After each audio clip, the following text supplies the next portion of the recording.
Guys, welcome back to another Actors Centre 2 video, and in today's video I'm back with another interview. I'm here with Rossa O'Donovan. How are we doing, mate? I'm good, thanks. Yourself? I'm doing very well, thank you. It's a pleasure to have you on the channel, and am I right in saying you're a professional boxer who's just turned over now? Yeah, just turned over under the management of Carl Greaves, being trained by Rendall Munroe. So yeah, just looking to now push on in the pro ranks and see how far we can get and see what we can do. Of course, and so we'll touch a bit more upon that in just a moment, but the question which I always like to start off with, why did you start boxing? So I actually started boxing very late. I've actually not really got much of an amateur background, just more the white collar and licence route really. So I played a lot of football when I was younger, up through my teenage years, decent level. Probably started, I was in the gym kind of on and off, like I would go with my friends for a couple of sessions, but like I said, football was my main priority then. So I probably got in the gym, I'd say about 15, 16, and then from around 18, 19, just pushed on from then, just full time, just more for the fitness side of things, wanted a bit of a different challenge, kind of got bored with the football thing, and wanted a new challenge, and kind of fell in love with the buzz of the boxing, and the adrenaline and the dedication and the hard work. Of course, and I mean, you touched upon white collar and a little bit of an amateur background. What was that whole background, and how did that go? So I've had no amateurs at all. I've had 10 fights, won 9, lost 1. All of them are on the white collar or doing licensed circuit, as some say it as well. So yeah, in regards to actual amateur background, I've had no amateurs at all. Just all white collar and licensed stuff. Okay, well, I mean, you see a lot of fighters that have come from white collar and then go professional, and what was the whole experience like with white collar, and do you feel like possibly that sets you up better for the professionals than possibly sometimes the amateurs does? Yeah, definitely. I mean, the style of the unlicensed stuff is probably a little bit more similar than the amateurs. The amateurs is a lot of points going in and out, quick tempo, fast tempo. Obviously, you've got the extra minute now in the pro ranks as well. So yeah, definitely in regards to the shows and fighting in front of people, I mean, I've probably fought in the biggest crowd I've probably fought in front of is 2,000 people. So it's very rare that you get that in the amateurs as well. You're probably fighting in a local working men's club on a Thursday night where there might be 150 people max in there. So yeah, in that aspect, I think it probably definitely helps a little bit, but and the style as well. So yeah, I think having that behind me as well will probably help a little bit in the pro ranks, definitely. Of course, and now you have just decided to turn over. Why have you now chosen this time to do so? I think, like I said again, everything I do in life, I always try and be the best at what I can be. So I think I just wanted that new challenge, that new step up. I mean, if it was always going to be the end goal, and I just felt like this was the right time. I wanted a new challenge. See if I was on that level or not. Or so yeah, I'm ready for the challenge and ready for what's coming next. Brilliant, and of course, like you mentioned, training with Rendall Munroe was down at his gym maybe a month ago now. Probably, I'd imagine the same one that you train at. And I think I seen you down there a couple of weeks ago interviewing a couple of the girls. Yeah, of course. No, it's a great gym, and what is it like, the atmosphere around there, and what's it like training with somebody as well known as Rendall Munroe? It's a professional environment. The quality of lads that are down there are all high level. I mean, even through the amateurs, you've got lads in there that are national champions, all the way up to lads that are in the pro ranks. So yeah, it's a good environment to be around. There's no egos in there. Everyone's trying to help each other. And I'm really learning off Rendall. I mean, he's been there and done it. You know what I mean? He's got the T-shirt, so when he's giving you advice and passing on his knowledge, you know it's genuine and it's certified and been verified knowledge, because like I said, he's been there and he's done it himself. He's not just made it up or took it from someone else. It's his experience. So yes, it's really good to have him around and be around him in the gym down there. Yes, it's all really good. Amazing. And sometimes you see professional fighters turn over and maybe they don't have the best of teams around them, and then they struggle, then maybe go a couple of years out because they need to then find the team that works best for them. And do you know how important is it to have that good team around you? Yeah, 100%. You see quite a lot of fighters that have probably got the potential to maybe push on in their career, but they're stuck with the same trainer, or they've kind of probably formed too much of a bond. But when it's not the right team for them, or you've probably got, I don't know, some people in their teams that they're not picking the right fights for them, or they're not pushing them in training. Do you know what I mean? So yeah, you definitely need to have a good team around you, keep you in check with things. I think a lot of people can get carried away and think maybe they're better than what they are. So having a good, honest team around you that can give you a pat on the back when you're doing things well, and maybe give you a bit of words of what you could work on at the same time, keeps you humble, and I think it keeps you getting better and progressing as a boxer, definitely. It does indeed. And for yourself turning professional now, what would you say is your main motivation for the sport?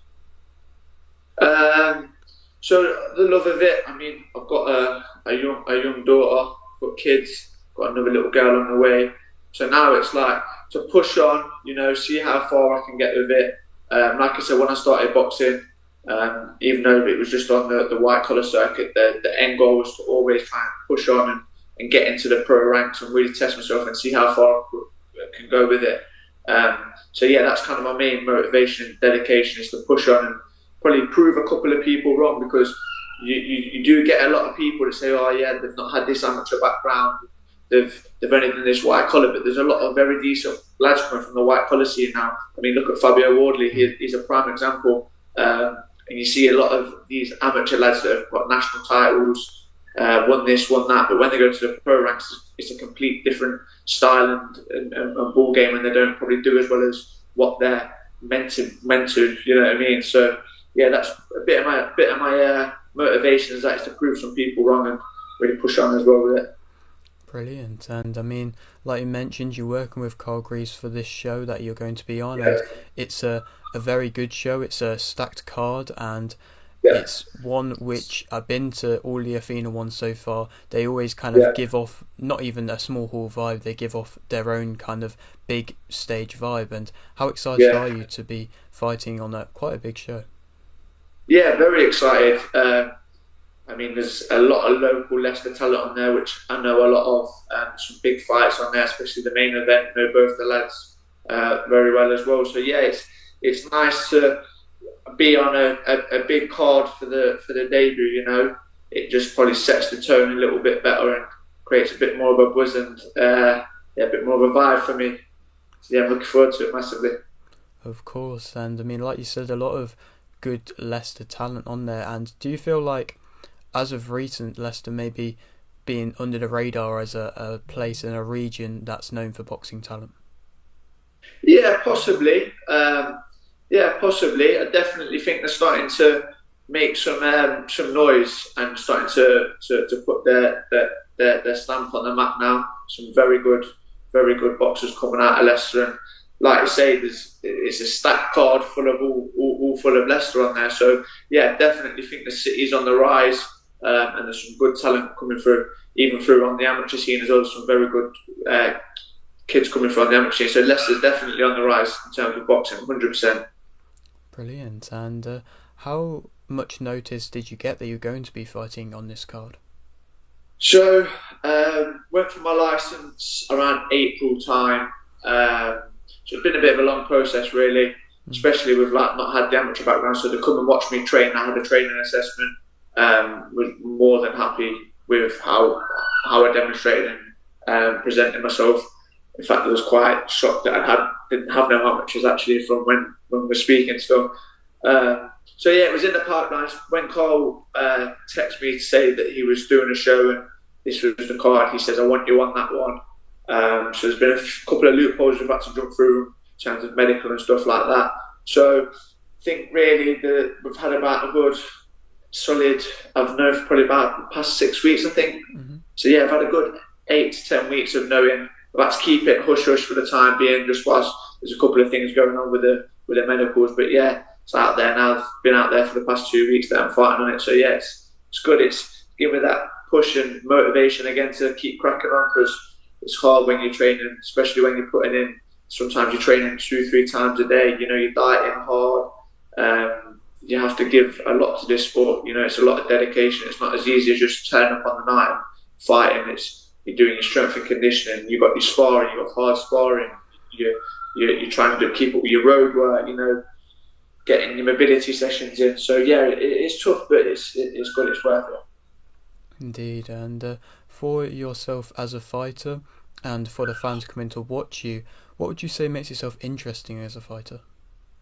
I'd say my style. I'm a counter puncher. I'm quite happy fighting on the back foot, but I like to now stand, take the centre of the ring, control the pace as well. And I'm a very technical boxer. I'm not here to I'm not just dead rugged, and I'm not just going to swing big shots.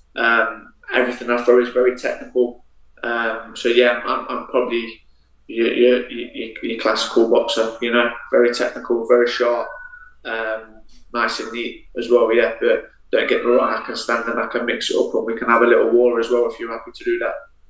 Amazing. And so for your future ambitions, how far do you believe you can go in the sport?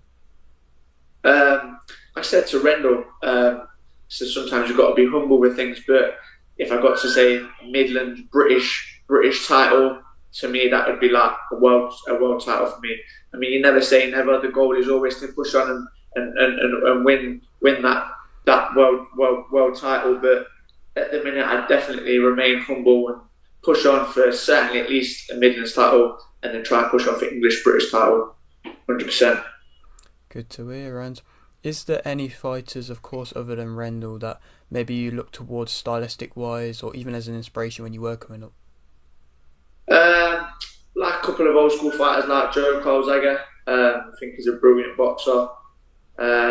Like Billy Joe, I think he's very slick. Yeah, there's quite a lot of boxers that I look at and think you can take.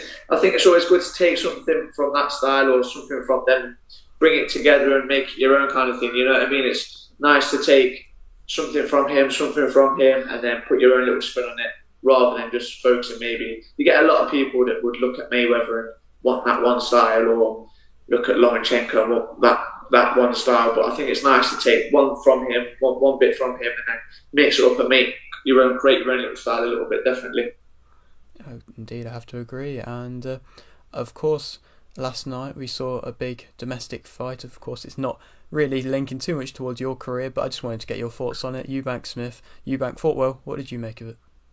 Yeah, so actually I didn't get to watch too much of it. I was at actually a boxing show last night. One of the lads was fighting, but was flicking through the rounds backstage. But yeah, it looked very flat from the get go.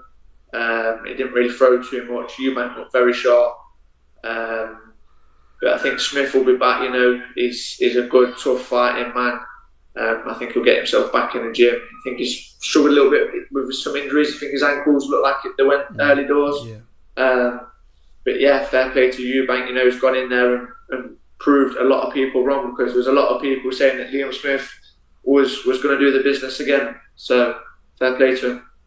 Indeed. And as a fellow British fighter yourself, do you know the importance of big domestic fights? Yeah, 100%. They're kind of your bread and butter. The domestic things, they're the ones that are going to set you up for the world level and bring in them big names. You know, without them domestic fights, you're not going to push on and do really too much more in your career if you can't get them domestic fights out of the way. You know, really crack on with them.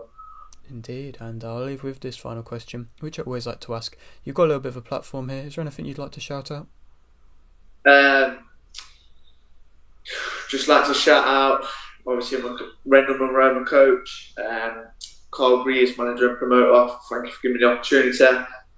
All my friends and family that have supported me buying tickets for the 1st of October. It's going to be a brilliant night of boxing at Athena. Get yourselves down, people. There's still some remaining tickets. Come and support a local lad. I'm a massive Leicester fan as well, so it's nice to hopefully get a big following from Leicester. We can can create a nice little Leicester vibe. But yeah, drop me a message for any tickets, people, and hopefully see you there on the first for a stoppage performance and look very stylish in doing so. Can't wait, mate. Well, I'll definitely be there. Hopefully, after the fight, we can have a catch up then. 100%. Brilliant stuff. And so, if you're on your round here and you haven't subscribed, please do so. Like the video if you need like the video, and thanks for watching.